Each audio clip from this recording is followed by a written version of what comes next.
Good evening. This is Rudy Giuliani, and this is America's Mayor live from Palm Beach. And right in the right in the wake of all of these appointments, can't even keep them straight anymore. And they were already battling and moaning and groaning. And so far, it looks to me like Trump has appointed people that agree with the things that he ran on. So they're saying, "Oh, the Wall Street Journal says, oh, it isn't woke is not that big a deal in the army, and that's why Hegseth, who would be great on getting rid of woke, meaning what does woke mean? I don't even know what it means, but it does mean things like having lectures by gay drag queens, not great gay drag queens, and having the army pay for transgender surgery. When I mean, when the army doesn't pay for like if you come into the army, they're not going to take you in the army if you like you're going to cost them a lot of money with lots of illnesses or lots of psychiatric problems or and whatever happened to the fact that that used to be considered a psychiatric issue when you were born a man but you think you're a woman. A little removal from reality there. I'm born Rudy Giuliani, but I think I'm George Washington. I mean, maybe the thing should be dealt with, as a psychiatric issue and not having people chopping themselves up. A lot of people believe that all this recent emphasis on it has created a lot more chopping up, a lot more hormones, big fortune for these people. Don't discount that.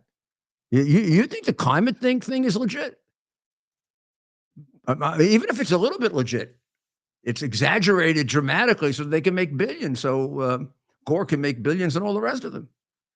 So they can fly around on their planes and pollute the earth. So I believe that if you look at the choices that he's made, it's exactly what the American people voted for. They voted for let's cut out the crap with the military. Let's have a military again. We don't need a social experiment.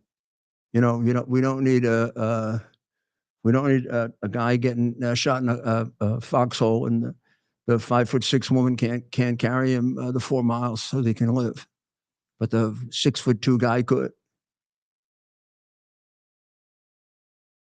Women belong in the military, absolutely. Want to make them fly airplanes and shoot people. The hand-eye coordination can be just as good as a man, but don't put them in a foxhole with a man.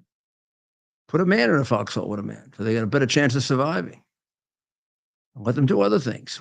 That would require, first of all, knowing the difference between a man and a woman. Apparently, we have a Supreme Court justice that doesn't, because you can't define. If you can't define a woman, how do you know the difference between a man and a woman? Um, when we used to say follow the science, I would have thought one of the things that you would follow in the science is the XY chromosome, and there are two genders, two sexes. The rest of it's not science. The rest of it is Marxist propaganda to try to destroy the morality of America, to destroy our social structure, particularly to destroy our families. Nobody hated families more than Marx. Maybe people like Tampon Tim and people like that hate families too. You wouldn't use Minnesota as a place, democratic Minnesota, as a place you go to get mutilated without the consent of the parents. You wouldn't have a guy like Terry McAuliffe who says parents shouldn't have anything to do with education. Gee, why don't they just say it? Just say, thank you, Carl, but we got your back. We're making them property of the state. Take them away from those interfering parents, and we'll make them property of the state. So Israel has now raised, or I'm not going to pronounce. I think I will. Bezalel Smotrich. How many people know who Bezalel Smotrich is? I'll spell it too, just in case I'm not pronouncing it right. Bezalel. Bezalel Smotrich. SMO. Trich. He holds two portfolios in Israel. He's the finance minister and the defense minister, and he's got an ambition. His ambition um, is to take back the West Bank, or not to take it back. I mean, it's sort of like in this Never Never Land to assert Israeli sovereignty over it for the peace and security of Israel. So I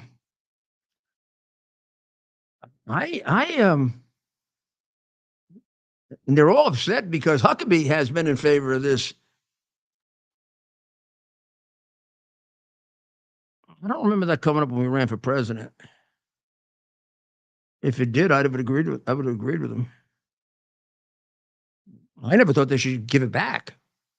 It seemed to me when they all invaded Israel and Israel kicked the shit out of them and kicked them out and took over the desert and sent them all the way back up into Syria, they should have kept all of it. The fruits of victory, war.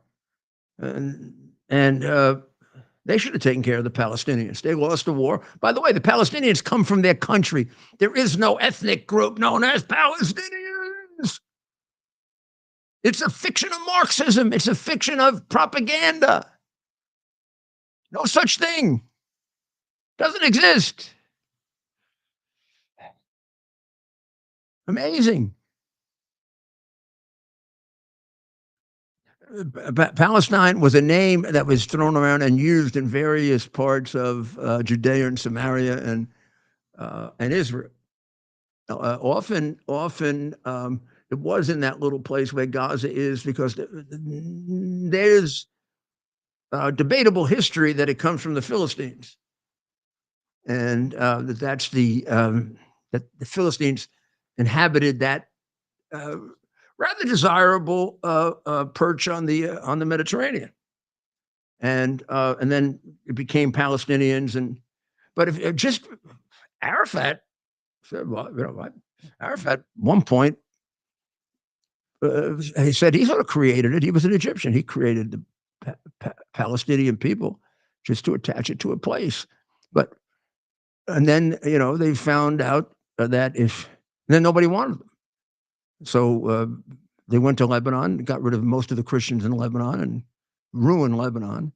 The Jordanians got rid of them before they could completely destroy Jordan. The Egyptians got rid of them because they were supporting the Muslim Brotherhood. They're not allowed in Jordan. They're not allowed in Egypt. They want to stack them in Israel, take away the little bit of property that the Jews have as a homeland. And who has the biggest historical claim on that land? Well, it just so happens that Jews have been there for about 2,000 years. That's pretty damn good. It's been registered in their earliest written works. A lot of these characters don't have written works. And of course, it's the place they're going to return to when they reunite as a people. Well, Israel, Jerusalem. So the problem with making a claim for the West Bank now is how it might interfere with trying to complete the Abraham Accords and creating an alliance between Saudi Arabia and Israel. And however, an alliance between Saudi Arabia and Israel, I mean, it would be, to me, worth it if it were a real alliance to make that compromise. However, the real question is, are you going to get it? Because right now, to complete the Abraham Accords, they want some provision made for the Palestinian people. And you can't create this two-state solution, at least can't work in the foreseeable future. It can't work when you have a couple of generations of Palestinians who are taught to kill us. So sorry, Arab people, but it's not just the Jews they want to kill. It's me. It's the Americans. So the Jews are our strongest allies. The Israelis. Now, I'm not saying I don't mean. Well, they want to eliminate the Jews in general. mean, the Grand Mufti was a good friend of Hitler's, and probably the thing they agreed on most was the final solution. I mean, it's right there in the damn Quran. So unless they are going to renounce their blood oaths to destroy Israel, renounce their desire to destroy the Jewish people and stop the death to America crap, what the hell would we want to make them a state for? Let's see. Oh, let's see if we can create another state that is an enemy of the United States. Well, let's see if we can take one of the Israeli proxies and make it into a state. Gee, would just make the Islamic Republic of Iran that much bigger. So if the price of an Abraham Accord is a Palestinian state, it's much too big a price to pay for with the security of the world. I think I think I think you're not going to get peace in the Middle East, even if you had another Abraham Accord and as long as he got the reign of terror. You got the Ayatollah sitting there; he'll undercut everything. He'll create wars. His desire is to be what they say they are, the Islamic Republic of Iran, but they wanted to stretch across the entire Middle East. Can I show them, Ted? And they want that whole, well, they want the entire.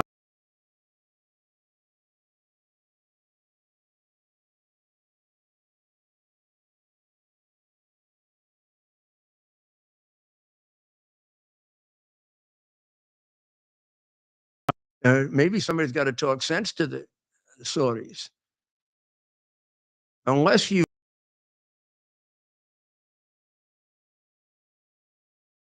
completely I don't know, going to be allies of Iran if you make a state. Iran, after they eliminate Israel, would sure like to eliminate their old enemies, the Arabs. Oh, the other word for Iran might be Persia. Persians, Arabs. Shia, that's Iran. Sunni, that's Saudi Arabia. We got about 3 reasons why they want to kill each other. The Jews is just one. Muhammad told them to kill Jews. Christians, same thing. Told them to kill Christians. Unless we convert. Then we can, we want to become Muslims, fine. They also have some provision for you can pay them. That's when Muhammad turned into an organized criminal. And it's exactly what the Ayatollah is. He's not a religious leader. That's not a religion. It's a terrorist group and an organized crime operation that shakes down the people of Iran. That's why the people of Iran could properly supported and intelligently supported. There's a chance they could overthrow the reign of terror. Then you have a chance because you don't have someone who's going to constantly undermine everything you do because they have a different goal than you do. Their goal is to wipe out this little teeny place there. See, they want to wipe out that little teeny place right there. That's it. They want it out. Forget it. And they wouldn't mind wiping this place out either. What they right now effectively have is hegemony, not quite a kingdom yet, but great influence in Syria, great influence in Iraq. In fact, for a period of time, they really were controlling Iraq. I think that'll change now with Trump. But that, I mean, so now look at that landmass you're talking about, right? The Islamic Republic has great influence over Syria, great influence over Iraq, right? Great influence here. They've Qatar has finally thrown out some of the Hamas people, but this relationship is a little too close for comfort. Qatar and Iran, uh, they are they are doing everything they can.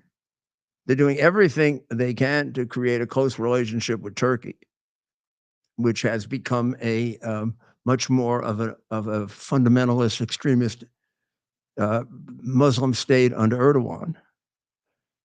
So the minute you establish anything here, they will become like Hamas is, like Hezbollah is in here, and like the Houthis are all the way down here. They'll belong to the Iranian Empire that wants to destroy America and Israel. So I don't see the point of it.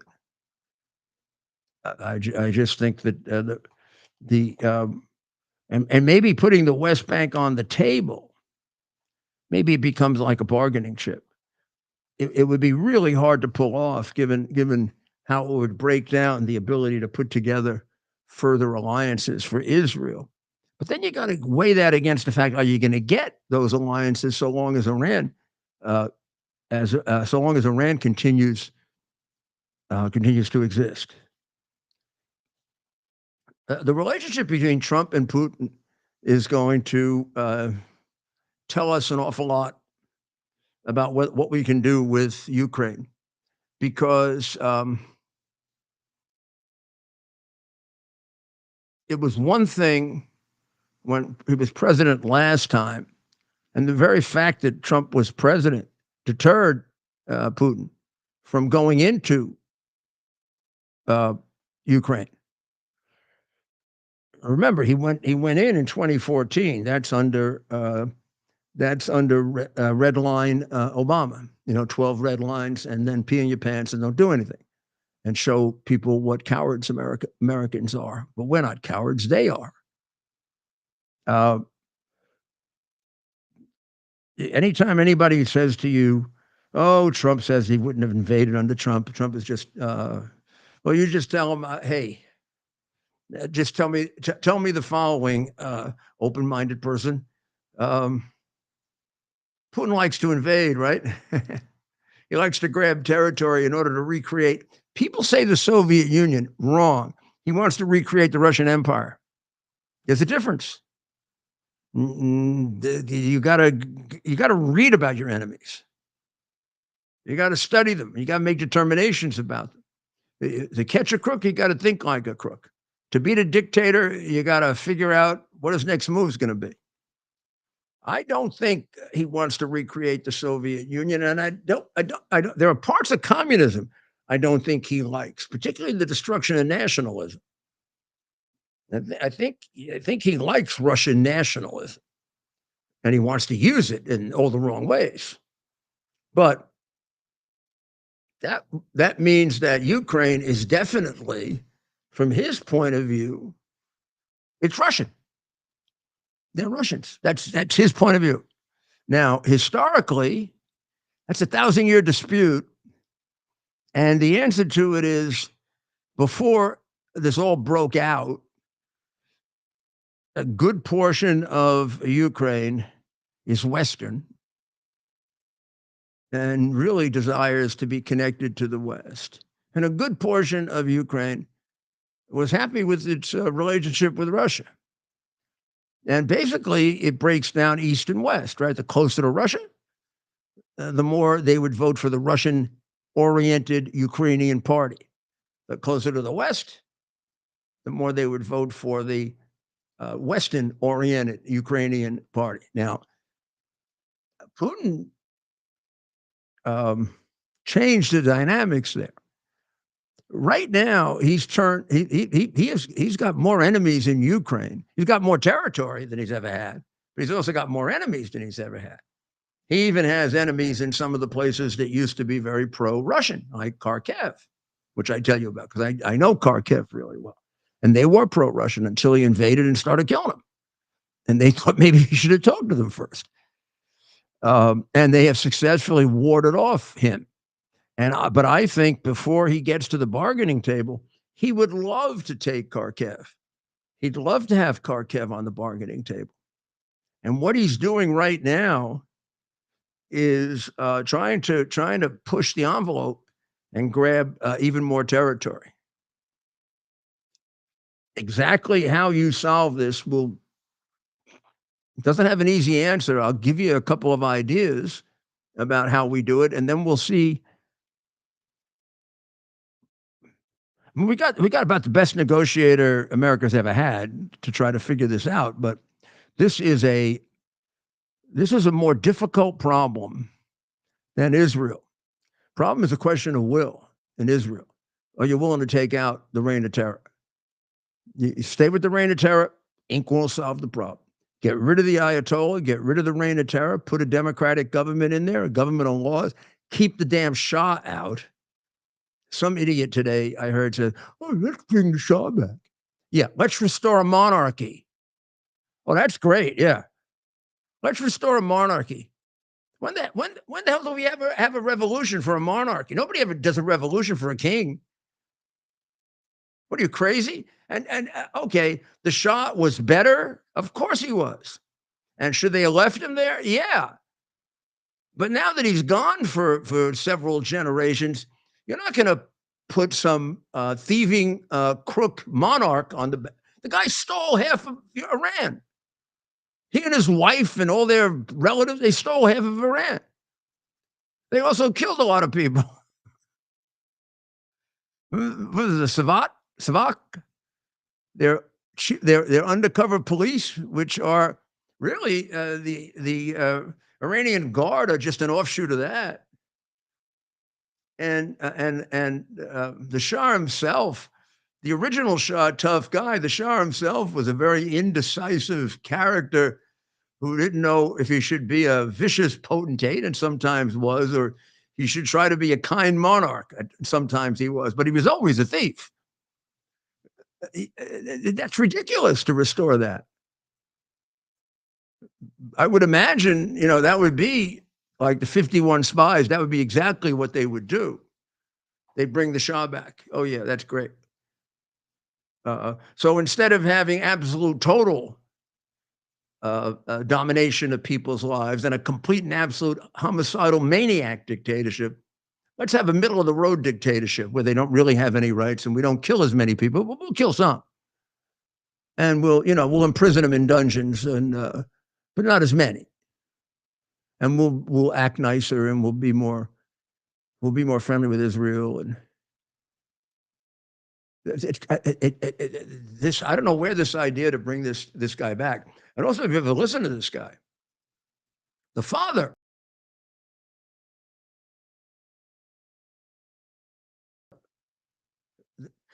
was the one that got deposed, right?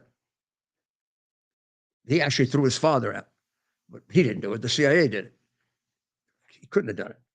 And a lot of the problems with the Shah, who I read a lot about, and I represented some of his major ministers, and would tell you unequivocally, it would have been better if he stayed there. And over a period of time, they became a democracy.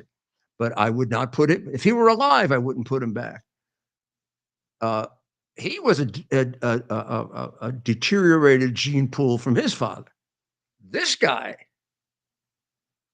it's like baby Doc. So, yeah, we've got to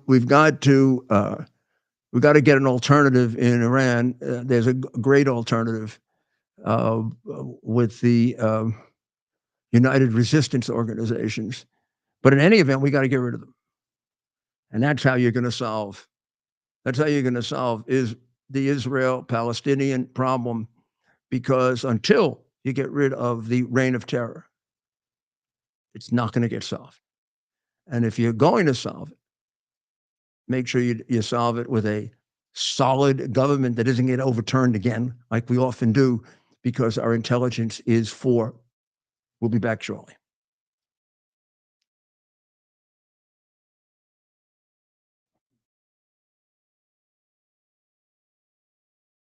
We're having the biggest sale ever on overstock clearance and brand new products. For example, save 60% on our Goose Down comforters, the best comforters ever. They go perfectly with our MyPillow bed sheets and duvet covers. Save 25% on our brand new kitchen towels. They're made with the same technology as our famous My Towels. Our initial quantities are extremely low, so get them now before they go. Our seasonal flannel sheets are finally in. You save up to 50% and they sell out fast every year, so order now. They're truly the best flannel sheets you'll ever sleep on. Or save up to 80% on all our clearance items. And this is where it gets even better. For a limited time, your entire order ships absolutely free. So go to mypillow.com or call the number on your screen. Use that promo code to get deep discounts on all MyPillow products. And for a limited time, your order ships absolutely free.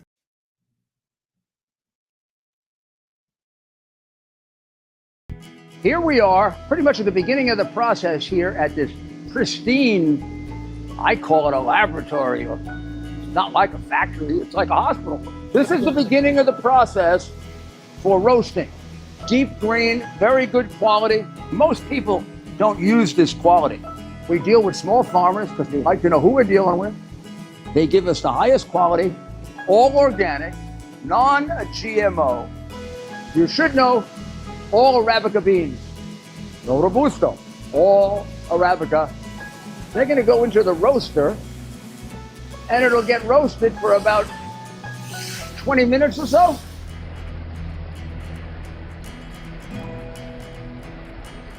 Oh my goodness, look at these. My goodness.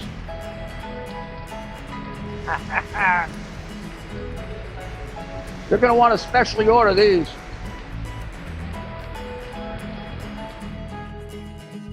This is what goes into Rudy's Coffee.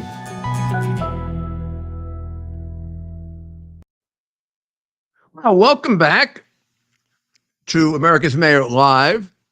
And in the trip from the Middle East to Ukraine, I want to remind you to make sure we take care of our veterans. Now, somebody was named for Veterans Affairs, right? Right, Ted? Doug Collins. Oh, that's a good choice. Doug Collins, an excellent choice. Fine congressman, fine man. Very serious problems. You know, we sponsor, and it's more than sponsor. I mean, we're 1,000% dedicated to Tunnel to Towers, T2T.org.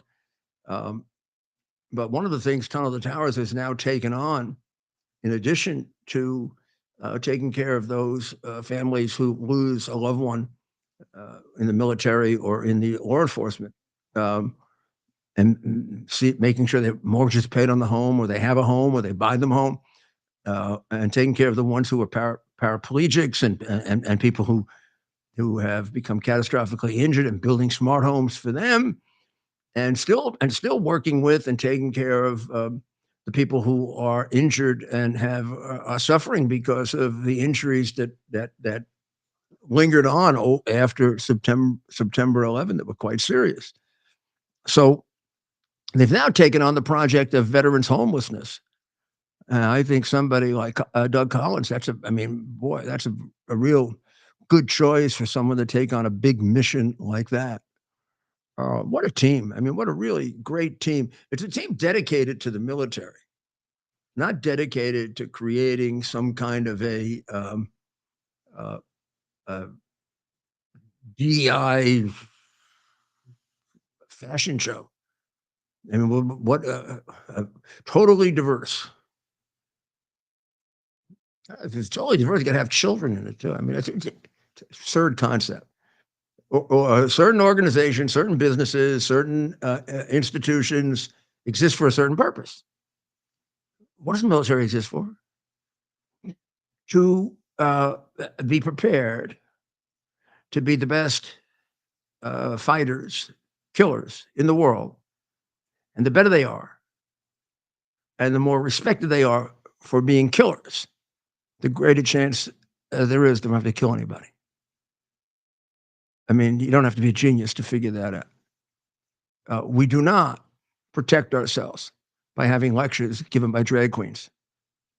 Lectures given by guys that will show you how to take a mountain, how to take a hill, how to fire your gun better.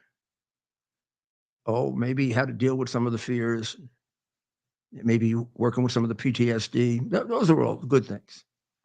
But making sure that we deal with a serious psychological problem, like you were born a man, but you want to be a woman, really that shouldn't be a thing that involves our military. Has to be dedicated to things that are more important than that. Or I should say more important than that. What I should say is things that are relevant to their protecting us. That problem should be dealt with somewhere else in our society.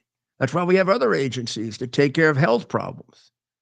I mean, you got whether you want to say it's a mental problem or not. It used to be. I think it still is in DSM-5. But in any event, you got to admit that it's some kind of health problem, right? What are you taking somebody in the military for with a health problem? Or a health problem that can cost $500,000 and create complete disruption. I mean, I don't know if any of you listening are, flipped out lefties, but you really think normal people, like even with a big range for normal, think it's all right for guys putting on skirts who have penises to go in a ladies' room? You really don't think we think that's perverted and wacky? And not only that, those of us who have daughters or granddaughters, I'd pick you up and throw you out. Even at my advanced age, I'd pick you up and throw you out. Go and find a urinal. Sorry. How many wackos around to even trust you? How do I know you're not some kind of a nut job posing that way because you want to rape somebody? I'm not going to take that chance, just like Trump shouldn't take the chance with this percent guy who worked with Soros. Gets me really nervous. Secretary of the Treasury that worked with Soros for 4 years. Jesus, he doesn't have enough influence. I mean, here's a guy that did everything he can to destroy Trump. He put money into every single thing intended to destroy Trump. Gee, maybe I should dig up what he did in Ukraine. I forgot about that. One of the cases that got fixed immediately by the Biden bribe was the case against Soros' so-called non-government organization. You got a whole big report of about $5 billion in foreign aid unaccounted for in Ukraine. And most of it is because the NGOs, which sound like charitable and nice and the non-government organizations, were laundering money. And the oligarchs in the crooks that ran Ukraine and run it today were whacking up the money. And they actually were getting nervous that America and some of the other countries might want an accounting of it. And the Obama people came in and said, don't bother. I don't want the answers.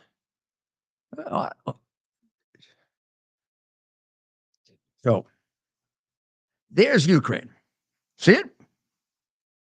Anyone who watches my show is now an expert on geography, right? Because no matter where it is in the world, we go figure it out and find out, because geography has a lot to do with strategy. In fact, goal number one of Putin's objectives in Ukraine is geography. He had goal one. We think he has goal two. But question is, what kind of price does he want to pay for gold too? So Biden gave him gold one very, very cheap and let him know he can have it because of the way he acted in Afghanistan, like the most cowardly and dishonorable president in American history, leaving Americans behind to die, and those who helped Americans, taking out the troops before the civilians, including American civilians, knowing that there were 4 major terrorist groups that wanted to kill those civilians, Americans and those who helped Americans. They all got killed. Oh, he even left the weapons behind for them to do it to make it easier. And then, of course, he did the thing for which he should never be forgiven, ever, ever, ever, and for which his portrait should be thrown the hell out of the White House. He gave up the Bagram Air Base, which is only 400 miles from China. More on that later. So, what Putin wanted was a land bridge from Russia. Maybe up, maybe, no, wait a second, about right here.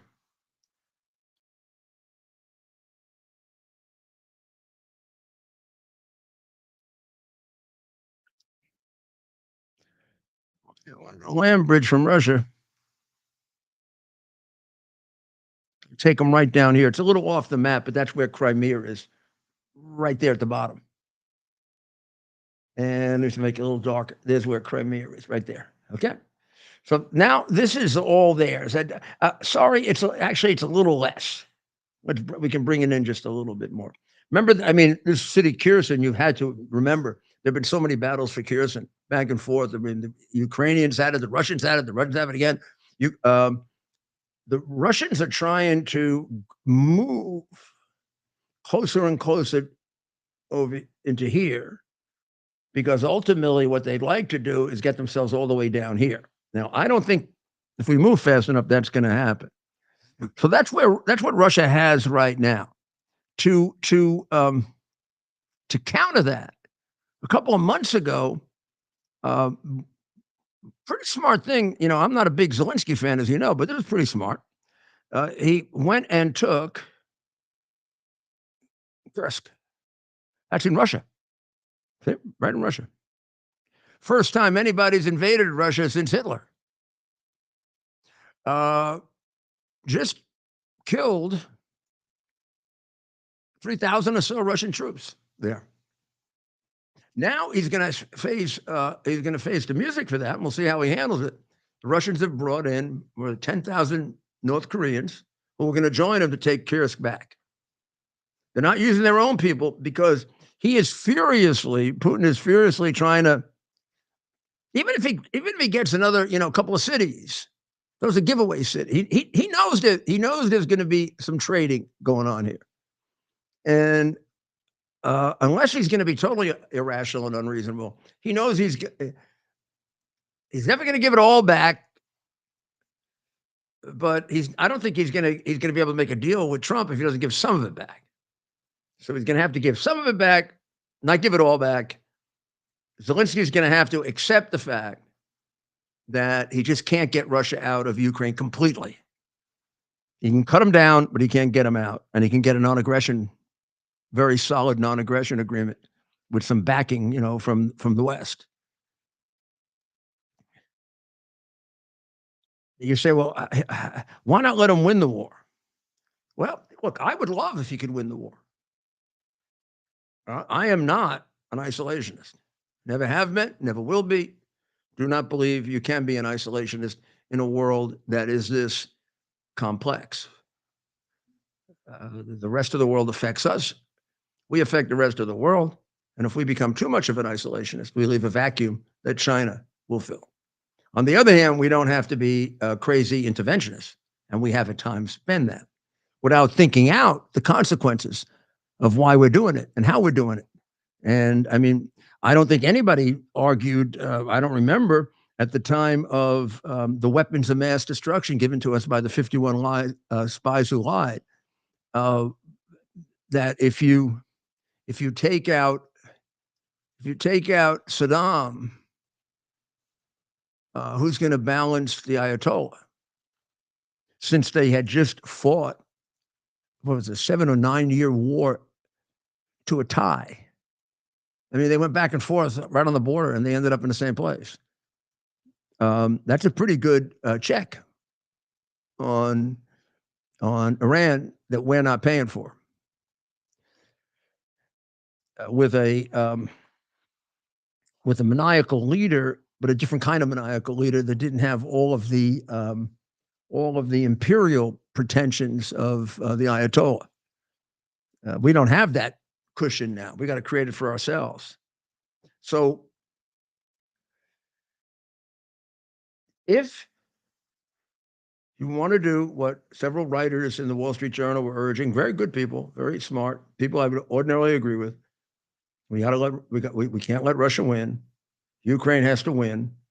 If win means getting Russia out of Ukraine completely, you tell me how you're going to do that. And then I got to ask you, you want to risk a world war? One way to do it is to push them out. Well, they don't have the troops to do that. They don't even have the people that want to volunteer anymore. They're having trouble getting conscripts. Okay, do we bring Americans in? The only way they're going to get rid of that, of what I'm showing you here, right? The only way they're going to get rid of this, if they're going to have to attack it, right? Well, tell me where the soldiers come from, or tell me where the airplanes come from. If they had them, they would have used it already. Come from the U.S., come from the West. Do we want to get involved in a land war in the southern part of Ukraine, southeastern part of Ukraine? Could we do that and not risk a wider war with Russia? Maybe not. That maybe not's a very dangerous maybe not. I think at a minimum, without necessarily taking it to the next step of a war with the West, I would think Putin, if we escalated the war, not just trying to take Kursk, which is meaningless, but tried to attack Moscow, tried to cut off the electricity to Moscow, or seriously tried to throw him out of Ukraine, I think the first thing he would do is unleash some pretty serious weapons on Kyiv and destroy it. Might even destroy Kharkiv. Those are the two biggest cities. It would just completely render them, back a couple hundred years. And then he wouldn't necessarily, take on NATO or take on the U.S. or now. I don't think there's any prospect that we're putting American or European ground troops inside Ukraine to fight the Russians and push them out. I don't think it's happening. So there is one other way to do it: bomb Moscow, and say, we'll stop bombing Moscow when you leave Ukraine. Now, what do you think Putin's going to do now? He's going to leave Ukraine? Or is he going to bomb the hell out of those Ukrainian cities without actually having to hit Poland or further on? There won't be anything left of Ukraine. And there,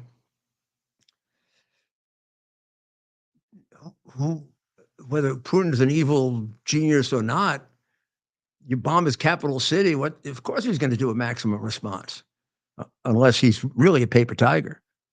And given the invasions that he's done, I would say he probably is more negotiable than you think, but he is not a paper tiger. So this is going to require some very, very intricate negotiations, and nobody can get all they want, and everybody's got to stop, because this is needs. And I pray that they get this solved, because right now, and this is why I think they were thrown out of office. They've had 2.5 years of a useless war. They're both in place. Nobody's moving. Russians gain a little territory. Ukrainians gain a little territory. The Ukrainians don't get rid of the Russians. The Russians don't end up taking all the rest of Ukraine. But 700,000 Russians dead. Imagine about the same number of Ukrainians. It weighs on me because it never had to happen. If we had a real president, it would not have happened. But it's one thing, he could have kept the genie in the box, Trump, but can he put it back in the box?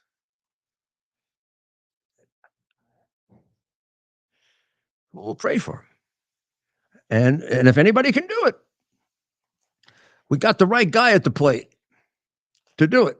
Just like his appointments are pretty much the right guys, the right people, the ones who are on target to do the things that he was elected to do. And the really interesting thing is, his critics, or the lefties who he defeated rather handily, are basically saying he can't get the people who agree with him. He can't get, Hank said, even everything I read, even his critics would say his big thing is he wants to turn around the woke military. Well, the Wall Street Journal may not agree that that's one of the big problems. I agree. That's one of the reasons I voted for him. I think that's one of the reasons why our enlistments are way down. Not only that, I've seen studies to tell you that, and it makes sense. Look, I remember when my firefighters used to get in trouble. They get into fights in a bar, and they wanted me to fire the firefighter. And I said, well, if I ever fired all the firefighters who get in fights in the bars, I would have reporters having to go to fires. And you guys don't want to go into the fires and take people out, right? The kind of guy that goes into a fire is the kind of guy that, he kind of gets into a fight. And we do the best that we can to make sure that he doesn't. And we do the best thing with the military, right? I mean, the greatest generation. I mean, they're up here, right? Pedestal. You've seen the World War II movies. All of them have bar fights, right? Right? And the MPs have to keep control of them. They're tough, young men and women. And this is not a job for sissies. The sissies don't really shoot that well. And they're sure not great in hand-to-hand combat. And they're not good at carrying a 240-pound man. So right now, we need somebody who can straighten that out, because that is a basic problem for us. And if we straighten that out and we get the morale up and we start to get, and without any doubt, have a bigger navy than China, we'll be back where we were when he was president before, when Reagan was president. And that's what produces the don't push me. And they say, oh, okay. Oh, okay. But you have to be able to back that up. And occasionally you have to back it up by showing you have a pair of balls. You can't do, the Obama red lines. I'll bomb you. I'll bomb you. I'll bomb you. Or you can't do the Biden. No boots on the ground. No boots on the ground. No boots on the ground. No boots on the ground. No boots on the ground. No boots on the ground. No boots on the ground. Oh yeah, let's take the soldiers out. We don't want them to get hurt. Let the civilians die. Oh yeah, give them back that air base. It's 400 miles from China, but what the heck? They did give me 21 million. Oh, did I say that? Wow. I think it might have been a bribe. You think Biden had be influenced by the fact that Sonny Boy got 21 million? Particularly since, I hope you know, and you've told your friends, Sonny Boy has said very convincingly in writing that half of his income for all of his life went to his father. That money from the Red Chinese of between 21 and 31 million was income. I don't think Pop was going to turn that down. You don't get to live in all those mansions on a senator and a teacher's salary, do you? So what do you guys think of the appointment so far. We get any feedback there, Ted? So let's see what people are saying. We got any feedback there? Can we give them a phone number for tonight? We got a little time. Maybe they can call in. Maybe they can call in and tell us. I'd like to know what you think. Or comment below, and we can read some comments too. Either text them to us or email them to us or call. We got the phone here somewhere. I had it out. I have to unconnect these. Hmm? All right, we're out. Well, put it on speakerphone. We can do it on speakerphone. Well, you can talk to them and tell me what they're saying. No, You're very good. You're a great conversationalist. That's the way you flirt with all the girls. He's an excellent flirter. And he's single. Why shouldn't he be, right? So give us a call. We'll put the number on the screen, and we'll get you on the air with the mayor. So give him the number because we don't remember it. 646 573 5177. The number's up on the screen now. 646. So take that down, make the call, and then maybe we'll play 646. our ads. Wait, 646. What's the rest? 573 573 5177. 5177. Maybe we'll show you some interesting film clips. Too bad we don't. It used to be fun in some ways when we had Biden and Harris to make fun of. Right. You remember every night we'd have like Biden would trip over himself, or Harris would say, "Russia is a big country, and Ukraine is a smaller country." Right. So we'll take a short break, and then we'll come back and we'll do our. When we come back, you get yourself ready before you make the call to talk to me. You're going to put $11 in for t2t.org. And if you don't do it, I'm coming right through. Go right.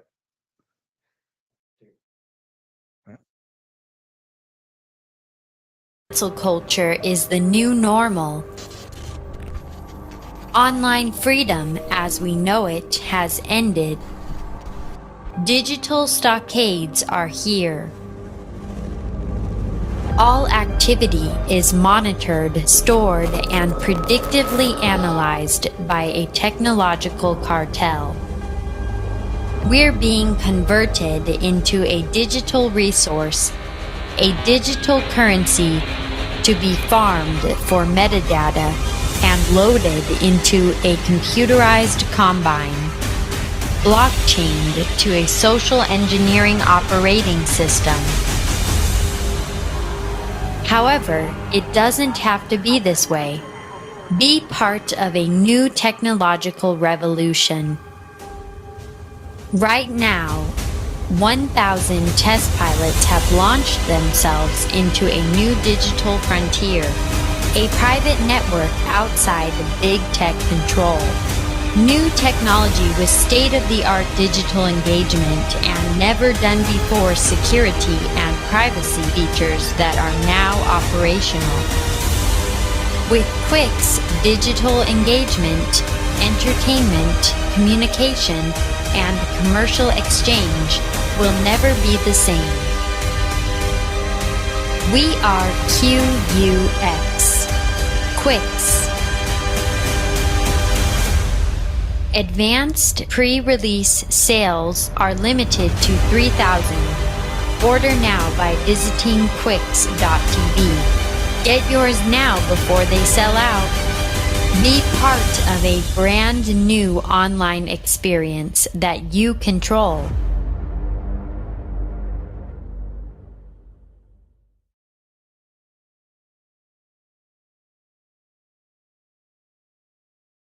There have been a lot of strange things, I guess, that happened in 2016 when Trump won. Right? There were demonstrations. There were schools that closed for several days. There were any number of safe spaces. I mean, I know some details on it because of a case that I was involved in, where the children had psychiatrists come in, and I mean they created the. I mean, it's all part of the Communist Teachers Union make Trump a demon. Well, this time it wasn't quite as bad. I mean, we haven't, at least we haven't heard of. We did have Columbia, of course, the anti-Jewish school, closed down for a day, and the Jewish students made a very good point. They didn't close down when 1,200 Jewish people were slaughtered, men, women, and children, in the biggest attack on the Jewish people since the Holocaust. They didn't even give him a day to get used to that. But the election of Trump, they gave him a day off so they could get their heads put back on straight. Wouldn't it be nice if their heads were put on straight? Wouldn't it also be nice if they took the damn masks off and we found out who they were? And I find that extraordinarily offensive that they go around doing all that crap with masks on. So on election night, a space rocket program manager who works for Blue Origin, Jeff Bezos' spacecraft company, in what is described in the post here as a reaction to Trump's election. She's a Trump hater, Corey Burke, her name.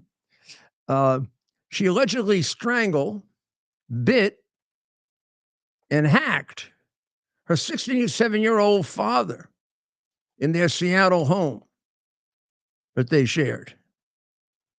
And she considered it an act of liberation, according to the charging documents. She's 33. She's a training program manager at Blue Origin, Jeff Bezos' spacecraft company. And she's married to a very prominent transgender writer named Samantha Lee Allen.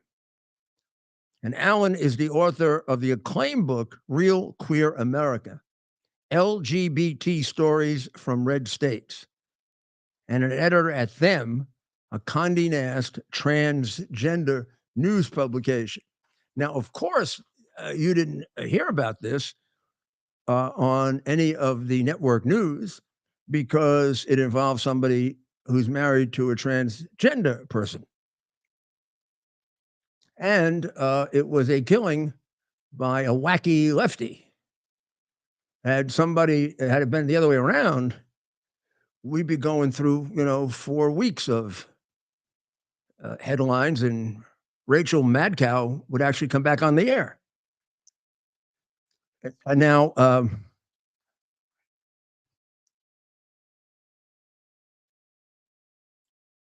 the alleged killer told the cops that the killing was meant to help people change their attachment to their parents, and it had to happen today. She was talking to the police with her face covered with her father's blood, according to court documents. Burke had been upset about Election Day and knew Trump would handily beat Harris when she apparently snapped because her father refused to turn off the lights. She then went upstairs. She got a pickaxe. She tripped her father. She strangled and bit him on the floor. She struck him repeatedly with the blunt, sharp ends of the tool, according to the charging document. She then sat down next to him and watched him die. Then she smashed all the windows in what she described as an act of liberation. When the cops got there, they found her clapping because she was so happy.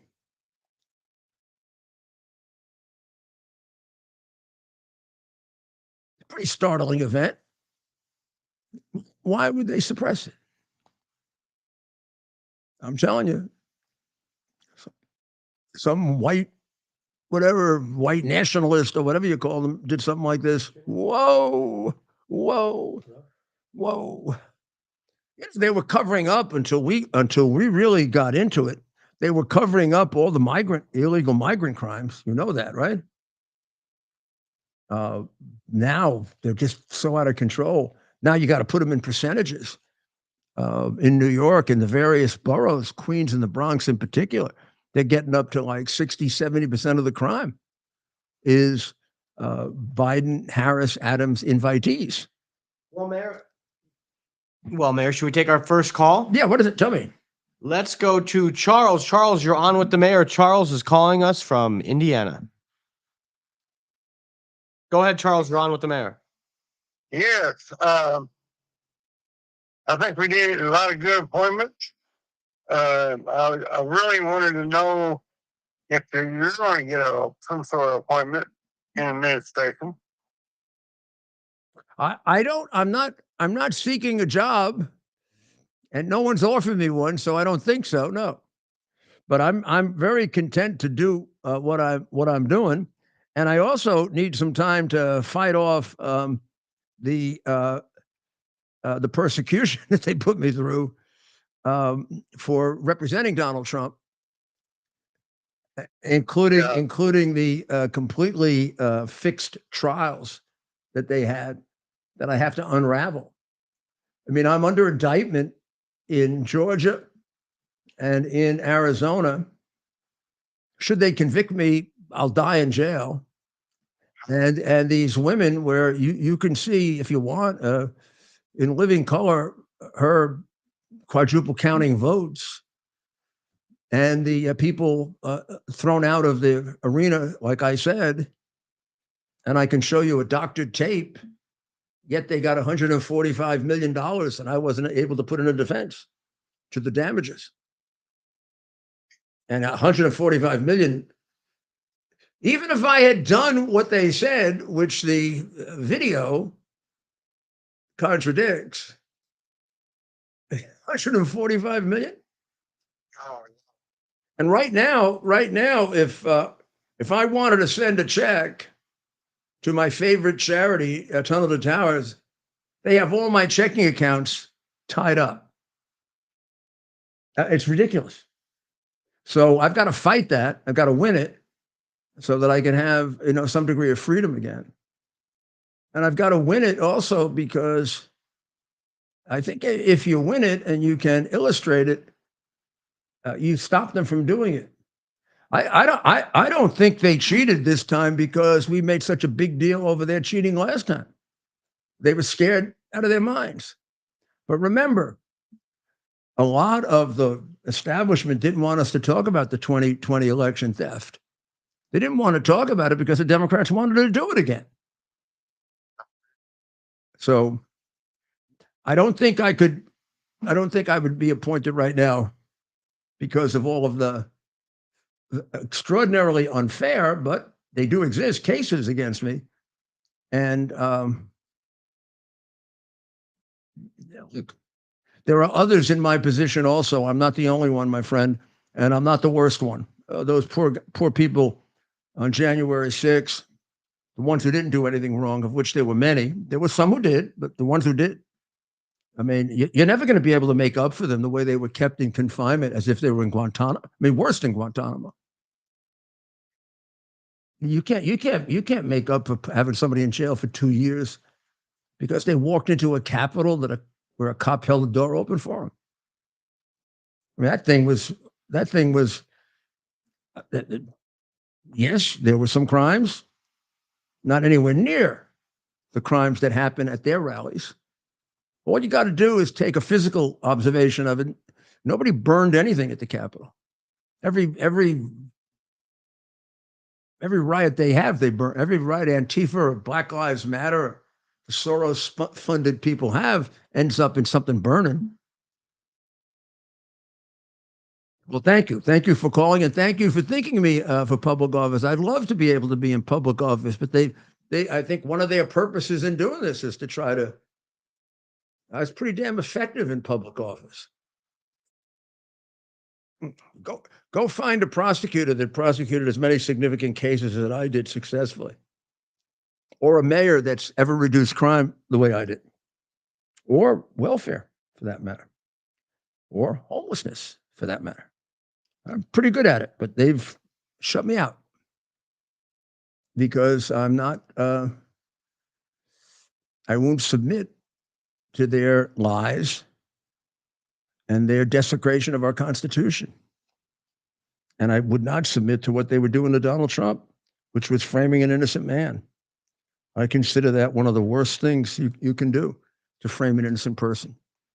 And that's what they were doing. And that should be so obvious to people by now. You got to be really stupid. Just go through the first two. Russian collusion, the hard drive.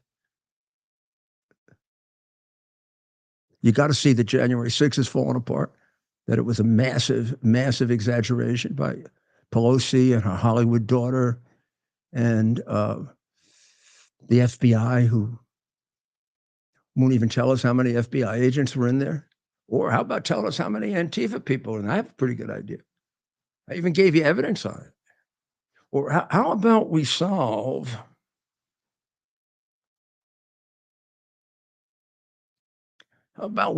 this murder, huh? Her name is Ashley Babbitt. Ashley Babbitt, for Ashley Babbitt, for Ashley.com. Wear it every day until it gets solved. I'm a maniac about that. I come out of a police tradition where there's no such thing as a cold murder case. And New York City Police Department gets into the 90% in solving murders. That's how we try to keep them down. We solve them. We don't let a rogue cop who was covered up for months shoot an unarmed woman who posed no threat to him of any kind, nor did he even claim that she posed a deadly threat in his grand jury testimony, which I've had a chance to read. The case was an abomination. I had a setup. And if you ever take the time to look at the tape that exists, you tell me how the guy who did it knew exactly where the gun was when this 5'2" woman was trying to go over the transom, which she was almost invited to do by the cops backing off. The cops were guarding the entrance to Nancy Pelosi's office. And they stepped away in deference to the Antifa people. And then she tried to go over the transom. They didn't shoot the guys that were knocking the wall down. They shot her. And they had a perfect shot at her. It seemed like they knew exactly where she was going to be. And then the cop transmitted false information to throw people off. No explanation of why he had to do it with about 16 cops within grabbing distance. And nobody will even investigate it. The January 6th committee, which was made up of a group of, in avoiding this, criminals. How do you avoid a prima facie first-degree murder case? Ask you to change the circumstances. Even if it was an invasion, black girl climbing over a fence into somebody else's property, no gun, 5 cops in back of her who could pull her down, 5 cops in front of her who could cover, and 1 cop, white cop, puts a bullet in the brain. And he wasn't in fear of his life. What happens to that cop? What happens to that city? It's when we treat both the same that we have America back. Until then, this isn't really America, is it? I don't feel like I live in America with the way I'm being treated by this judge. I literally have had everything taken from me. And some of the things that taken are just done to be mean. Like my grandfather's watch. That's not going to satisfy the 145 million. And why can't the judge wait until the case is at least affirmed on appeal? He could require me to keep the property somewhere. He doesn't have to take it away from me. He also doesn't have to set down the trial for Trump's inauguration. I mean, enough of that. New York City is going back to congestion pricing. Hochul said she wasn't going to do it 2 days, 3 days, 4 days, 5 days after the election. Well, you're going to get a break. Instead of having to pay $15 to go into Manhattan, you got to pay $9. That should really end Manhattan. I mean, between her and Adams, they're doing one hell of a job of ending it. You know, when you start feeling sorry for Adams, you should feel sorry for him because they picked on him on this case because Hochul probably at least what I can tell in terms of messing around with contracts and bids. She's making much more money than he is. However, there's still these other investigations of his that have all the earmarks of the usual 150-year New York City Democratic criminality. I mean, there are patterns of criminality in New York. Like the judges in New York are appointed by the political hacks who run the county organizations. So the judges can't be straight and honest on political cases. Otherwise, they're not going to be judges for very, very long. If the judge who had my bar association proceeding, gets these special master things, had ruled for me, she'd never get another one, and maybe then she wouldn't have. I mean, I actually have money in the checking account. I just can't use it. The judge restrains me from using it. Maybe he thinks I eat too much or something. I don't know. It's ridiculous. I'm not a really strong guy. I mean, strong could really hurt people doing this. And they do. They really crack people. I've seen it. I have no idea how many Trump people they've tortured. January 6th, the numbers are astounding. How about the old lady that went and she just protested an abortion. Didn't touch anybody, didn't hurt anybody. Perfect exercise of a First Amendment right. Well, she get 41 months in jail. They probably arrested her with stormtroopers like they did Roger Stone, or put leg irons on her. Who the hell knows? Like Peter Navarro. Well, this is all working out well for Hochul and Adams. I mean, Hochul has been just a completely useless governor. New York population is going down pretty much more than anybody else, and they project that within 20 years, there'll be 2 million less people in New York. So we'll get down to maybe we used to be the number one empire state, the number one state. Then California, now Florida. Florida has more people than us, but we spend twice as much money as Florida. That's because we steal twice as much as Florida. So the Trump organization, Ted, is going to try to take over the Woolman Rink again. They got tossed out. They got tossed out by Communist de Blasio, who I guess took a little break from his marijuana smoking and said, "Get rid of Trump," and they did. But now the Trump organization is going to rebid. Apparently, there are no conflicts. Even Ed Koch, who had a long-term feud with Trump, said that one of the most remarkable feats that he got it done like in a few months and for below the $3 million price tag. They had wasted so much money on that thing before it that it was just a joke. Now, they weren't wasting money on it. They were doing the same thing they used to do with Columbus Circle until I got control of it. They must have sold it 5 times over. They're crooks. You know what crooks are? They're crooks. Do you know that in all of Manhattan, only one district, and it was 5148, and it wasn't even really a district. It was a single apartment building called the Knickerbocker Village, and it was a majority Chinese Americans. And it was 51-48. No other part of Manhattan, including the very rich Upper West Side, East Side of Manhattan, and the West Side too is pretty rich. But the West Side has always traditionally been left-wing. In fact, you used to have a lot of communists on the West Side. I know a lot of retired FBI agents. Would you believe that I represented the former FBI Association? Do you know I have, unless they're going to take it from me, I have an award of as the FBI person who helped the FBI the most, or something like that. I also raided my apartment and law office and found ugat. That's Italian for nothing.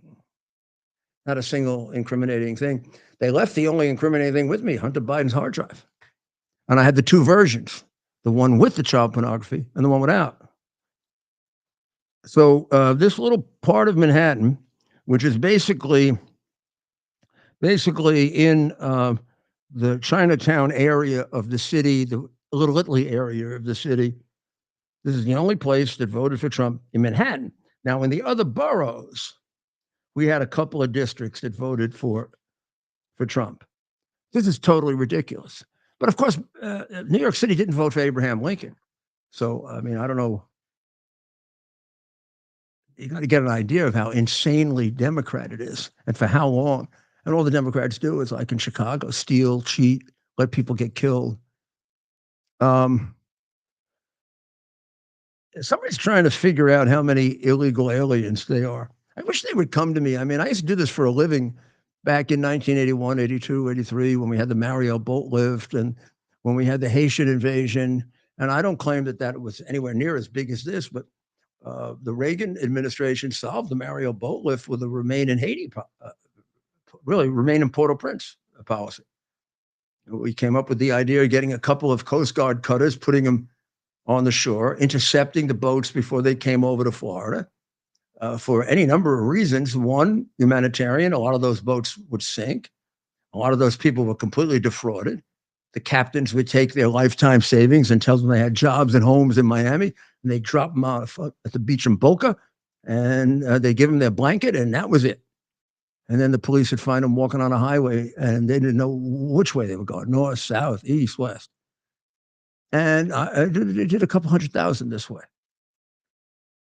Well, this traitor in the White House did how many? So now they're trying to figure it out. And Andrew Arthur has this article, and I would like to, I don't know exactly what he's talking about here. He says there were 10 million encounters during Biden's 4-year term. So what that means is they came in, they made some kind of claim. Normally, what would happen is they'd be detained until they had a trial if they claimed asylum. Instead of that, they call it catch and release. It's really get escorted in and release. And so there are about 10 million of those. And then he calculates about another 2 million gotaways. But I don't know why this guy, and I don't want to be unfair to him. I think he's a good guy, but doesn't he realize that somewhere between 50 and 100% of the number that are detained come in not as gotaways? We never see them. It's a big border. There are a certain number of checkpoints. There's a huge amount of territory between those checkpoints. 40 miles, 50 miles, 60 miles, 100 miles. The cartels are right on the other side in Mexico. They've got this down to a science. They make billions. I didn't say millions. So they make billions this way in directing the fentanyl traffic, and they make even more with the human trafficking. For the high value criminal importers, they're not going to risk being detained. Even if they're not going to be detained, they're not going to risk it. Because at least if they find the fentanyl, they're going to seize it. But they don't want to lose fentanyl. So they come in without our seeing them. Now, because the left wing controls our putrid universities, nobody's done a study like this in quite some time, but I've gone back and gotten the old ones from MIT and from Princeton and other places. And where they try to do a calculation of if there are X number that are detained, how many got in that we never saw?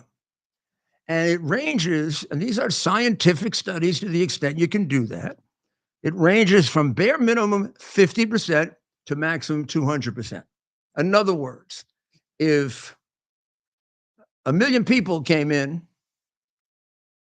on the low range and that we saw, or gotaways, because we see the gotaways, We just don't know who they are, but we're able to make a record of them.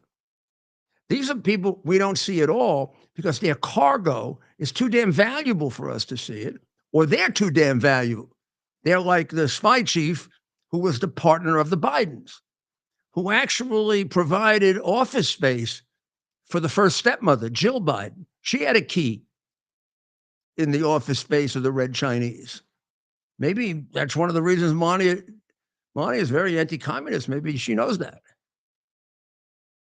I mean, this is whatever you thought, it's worse. It's definitely worse.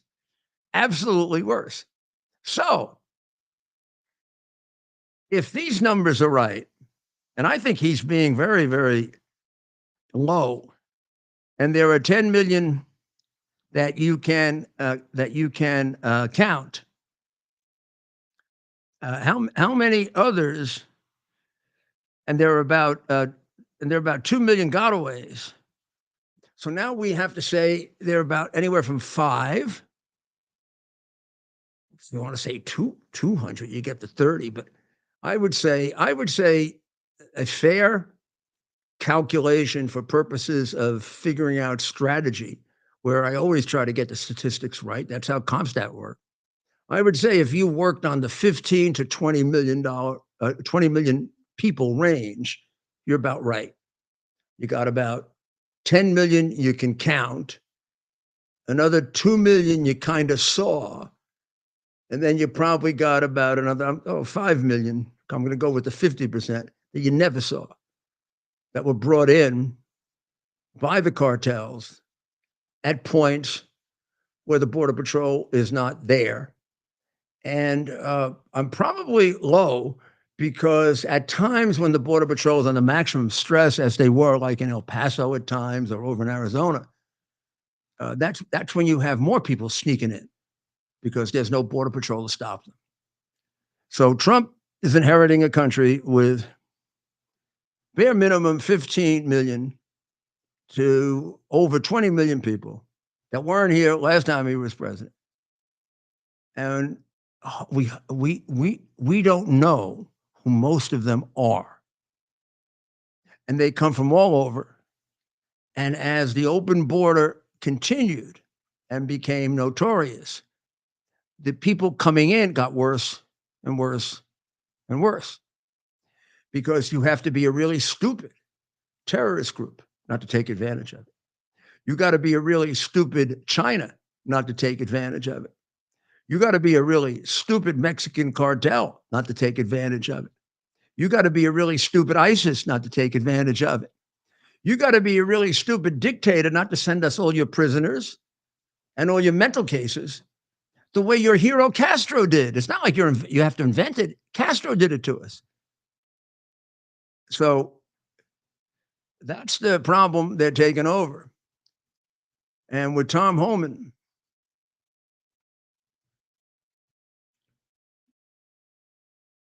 there isn't a piece of this he misses, and he knows more about it than I do. And I couldn't feel better about stopping it. I actually couldn't feel even better about in a sensible way, rounding them up and getting rid of the worst of them. Because, I mean, all this idea, little babies. Believe me, before we get to the little babies, we got about 4, 5, 6 million criminals to get to. Don't you see what they're doing? My goodness. I mean, there are crimes all over America. Cities taken over by them. Municipal budget cuts. How many of these kids have been put in public school? We don't have enough money for our own kids in public school. Of course, it isn't money. We don't know how to teach our own kids in public school. How are we going to teach them?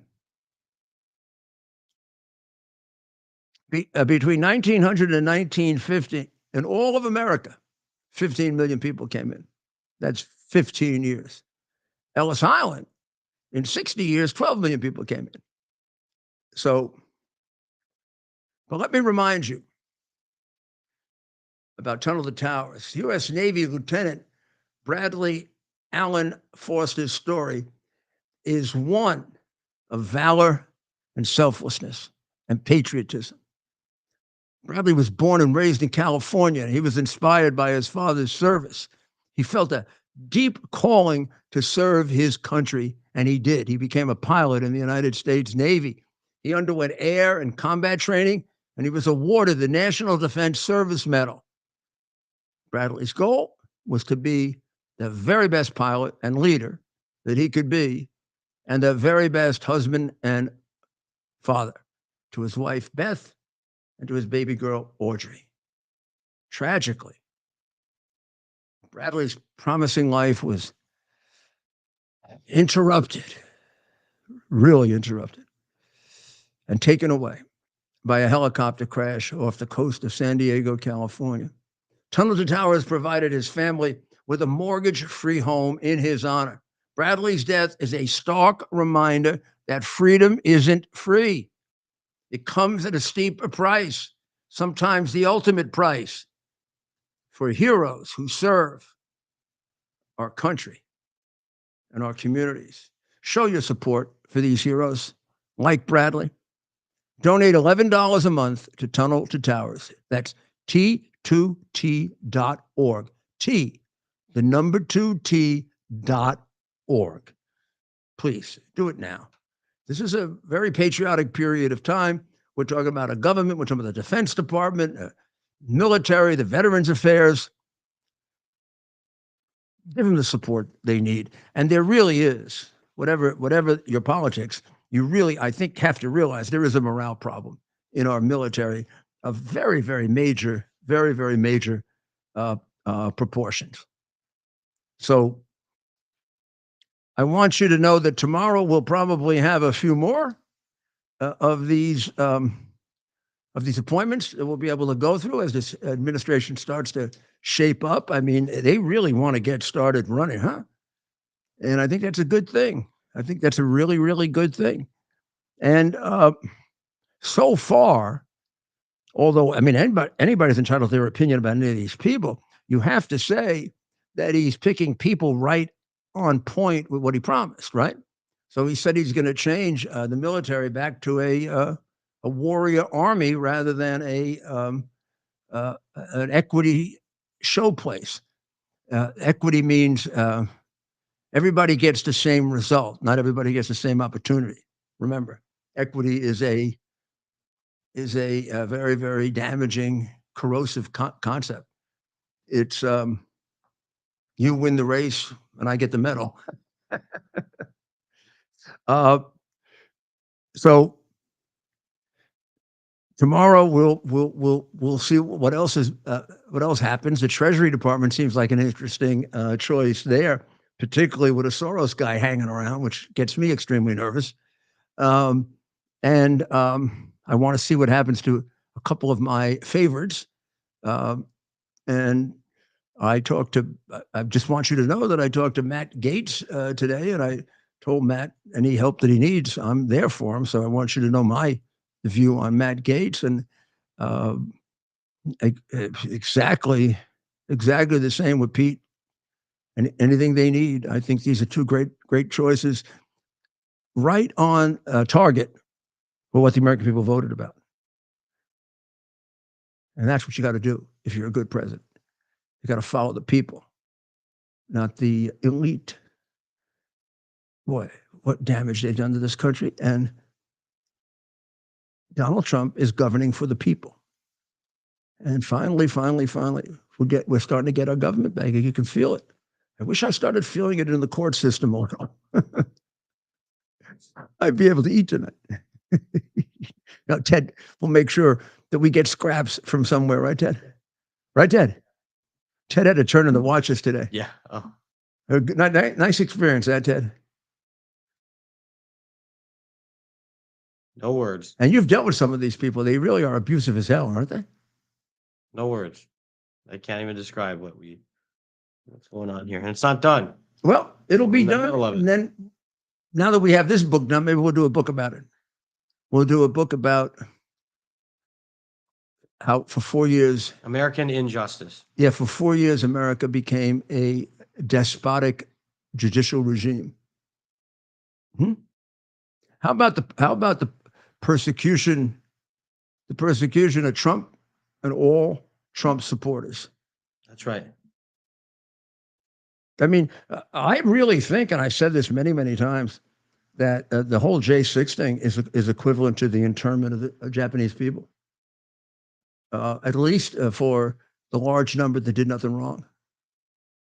I mean, how many? And now that you see the video, how many of them are invited? I mean, even that Cumin Sharman, who they put in jail for what 14 months or something. The cops opened the door of the chamber for him to let him in. How did he know he wasn't supposed to go? They were laughing at him. From as he can tell, he didn't break anything. He certainly didn't do what all of the Harris and Soros and people that burned things. And then they're looking for people who aren't even there. They were in town. This was an American tragedy, and not just what they did, but the way it was made hysterical. And they tried to use it just like they tried to use the 4 phony cases that are all getting dismissed now to destroy Trump. Just like they tried to use Russian collusion. Like they tried to use the suppression of the hard drive. Maybe that extends to the ultimate. Maybe not. But do you think you'll get a fair investigation from the FBI? Not a chance. Well, let's make sure we pray for those people that are in harm's way. That could be everybody in Chicago on a weekend, right, Ted? Yeah. Ukraine and Israel, our great friends in Israel. And of course, Iran, our great friends there. And just thank God. Thank God that we made the right decision, huh? That we acquired wisdom just when we needed it. God bless America. We'll see you tomorrow at 7 on X and Frank Speech Network. And then we'll also see you here at 8 at the fastest hour and a half on the internet. God bless you.